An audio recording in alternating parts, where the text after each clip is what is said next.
এর আগে আপনারা দেখেছেন যে প্রাক্তন সেনাকর্তারা তারা মিছিল বের করেছে, এইবারে প্রাক্তন পুলিশ কর্তারা তাদের মুখে যুদ্ধ জিগিরের স্লোগান শোনা যাচ্ছে। ফের সেভেন সিস্টার্স দখলের মতো হাস্যকর আস্ফালন, প্রয়োজনে আমরা ফের যুদ্ধে নামতে তৈরি, হুঙ্কার বাংলাদেশের প্রাক্তন পুলিশ কর্তাদের। ঢাকায় ভারতের বিরুদ্ধে মিছিল বাংলাদেশের প্রাক্তন পুলিশ কর্তাদের, এই হচ্ছে সেই মিছিলের ছবি।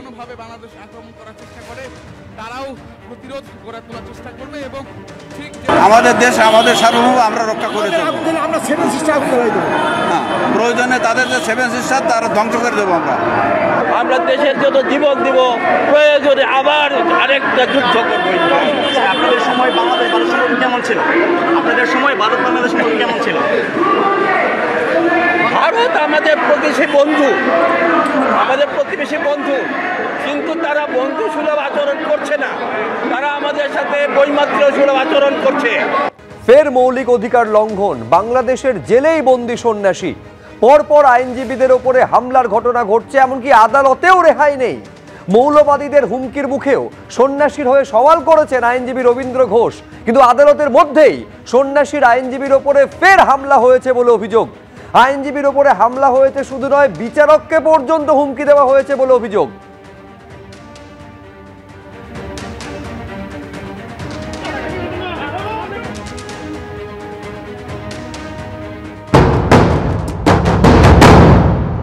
মানুষের অধিকারের প্রশ্নে আমরা সর্ব জায়গায় বিচরণ করি। এই যে আজকে যে ঘটনাটা হলো, অত্যন্ত দুঃখজনক ঘটনা। আমি আশা করতে পারি নাই আইনজীবীরা কি করে সন্ত্রাসী করতে পারে,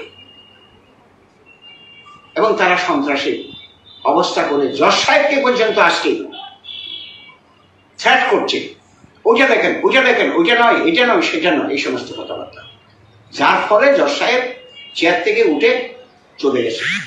উনি আর থাকেননি। তাহলে আমরা কোন দেশে বাস করি? পুলিশ প্রোটেকশনে আমি বেরিয়ে আসতে পেরেছি, আজকে আমার উপরে হামলা হয়েছে। এবং কোর্টের মধ্যে ছিল পুলিশ প্রশাসন, আমাকে প্রোটেকশন দিচ্ছিল। যদি আজকে পুলিশ প্রশাসন না থাকতো, তাহলে তো আজকে আমি মনে হচ্ছে আমার জীবন এখানে শেষ ফুরিয়ে যেত। আপনি কি কোনো আক্রমণের শিকার হয়েছেন?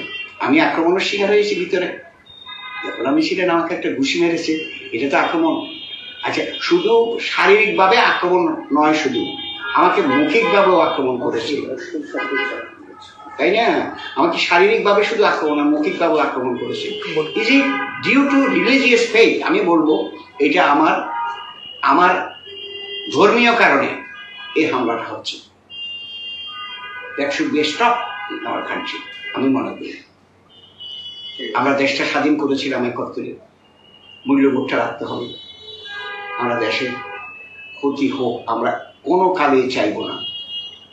For the protection of the rights of the people of the country, we want solidarity among the people of the country as a whole. এটা আমাদের মূল কথা। বাংলাদেশে শুধুই ভয়ের পরিবেশ, হুমকি হুঁশিয়ারির মুখে পড়ে প্রতিবাদ জানাতে পারছেন না কোনো হিন্দুই। মিছিল বেরোলেই বোমা, এমনই হুমকি দিচ্ছে হেফাজতে ইসলাম। সন্ন্যাসী চিন্ময় কৃষ্ণ দাসের গ্রেফতারির প্রতিবাদে মিছিলে হুমকি দেওয়া হচ্ছে।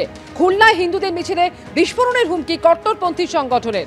ভয় কোনো হিন্দুই সন্ন্যাসীর গ্রেফতারির প্রতিবাদ করতে পারছে না। মৌলবাদীদের রক্তচক্ষুর মুখে এমনই অভিজ্ঞতা বাংলাদেশের হিন্দুদের।